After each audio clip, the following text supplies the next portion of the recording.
Arratsaldeko 6:47 minutu, Agirrek eta Eskuzak irabazi egin diete Senar eta Gaskueri 22:16ko emaitzarekin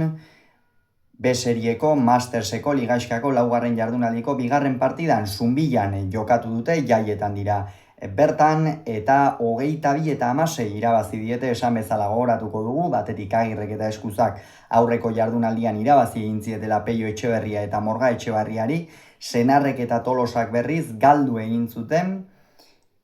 Altsasun eta Zubizarreta eta Bikuñaren aurka, eta horren ondorioz puntu garrantzitsua zen batez ere urdinentzat gaurkoa. Gainera, lehengoan Altsasun zorigaiztoko albiste bat izan genuen, Xabi Tolosak berriro ere eskumuturrean kolpe txar bat hartu zuen atzeraka erori ostean, eta ondorioz berriz ere badirudi denbora luzez kantxetatik kanpo egon beharko duela, eta bere ordez Andoni Gaskuek jokatu du gaur Zunbilan.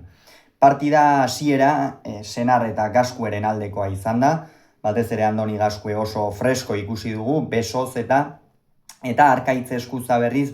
aspaldi honetan bezala, hastea, partidari ekitea asko kostatzen ari zaio Laudioarrari, pilotara jartzea eta abar, eta aurrean berriz Agirre saiatu da hasiera horretan, baina Senar askoz ere gehiago izan da, hasieran tantoak ongi amaitu ditu Ataundarrak, besoz ere bizi ikusi dugu, batez ere Sotamanoz eta pilota atzeratzen, eta horren ondorioz 7-2 aurreratu dira, baina gero Andoni Gaskue izan da okertu dena, eta Arkaitz Eskuzak berriz gora egin du, nabarmen egin du gora, eta horretan uda honetan behintzat aurrera pauso handia ematen ari da, oraindik ere pilotari gaztea da, 3 urte besterik ez daramatza profesionaletan, 21 urte ditu, baina Eskuzak aurrekoan ere Gasteizen Amazuriaren torneoaren finalean eta gaur Zunbilan Masterseko jardunaldi honetan bietan hasiera kaskarrei ere buelta ematen badakiela erakutsi du. Azkenean askotan ez da erraza izaten hasieran dinamika txar horretan sartzen zarenean, gero buelta ematea eta are gehiago partida iraultzea, baina aurrekoan Gasteizen lortu zuten eta gaurkoan ere, beraz horrek esan nahi du Eskuzak ere psikologikoki eta partidei eusteko garaian gaitasun hori baduela. Gerora askoz ere gehiago izan da, horrek ondorioz Asier Agirreri abaguneak ekarri dizkio eta noski Beñat Senarri kendu, eta ikusi dugu Asier Agirre ez zegoela barkatzeko. Eskerroneko pilotare lekua da, Zunbilako Hormabikoak egiteko, eta Agirrekor bere jokaldi kutxun hori efektuaren bitartez kantxa erdian pilota hartu eta Hormabikoak egitea pare bat hiru tanto egin ditu, tantoak zuzenean egin gabe ere zenbaitetan bota eta Beñat Senar asko behartu du,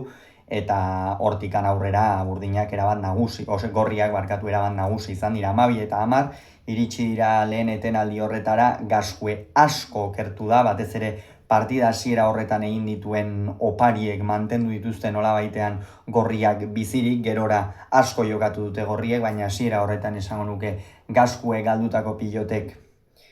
erabat baldintzatu dutela bikote urdina, eta Andoni Gaskue ez dago momentu honean, ez dago fin, hor joan den urtean eta azken zati horretan batez ere Altunarekin jokatu zuen, San Mateoetan, zirudien pixkanaka bere onera etorriko zela, baina udan orain arte behintzat, pilota atzeratzen du, bizi dabil, baina oso altzaile, eta hori noski atzelari batentzat sekula ez da gauza positiboa. Gerora ere Eskuzak atzean agintzen jarraitu du, esaten ari gara behin eta berriro, ez? Zenolako hobekuntza egin duen pilotarekin topaketa egiterako une horretan eta kolpea tiratzeko une zehatz horretan, gaurkoan ere bigarren zatian alaxe erakutsi du, defentsa harrigarriko pilotaria da Arkaitz, eta Agirrek berriz aurrean berean jarraitu du, jada pixkanaka Senar eta Gasku ere partidatik atera dira. 18 eta 14 horregia da une pare bat tanto edo egiten zituztela, eta bazirudiela oraindik ere partida bizirik zegoela, baina azkenerako 22 eta 16 amaitu da, batez ere partidaren bigarren erditik aurrera Agirre eta Eskuz askoz ere gehiago izan dira, eta Senarrek eta Gaskuek amore eman behar izan dute. Honen bestez, une honetan Agirrek eta Eskuzak 3 puntu dituzte, 4 partida jokatu ostean, puntu bakarrarekin geratuko dira oraindik ere Senar Tolosa, Senar Gaskue bikotea kasu honetan, hauek partida bat gutxiago jokatuta dutela. Gogoratu, Agirrek eta Eskuzak 22, Senarrek eta Gaskuek 16, Zunbilan.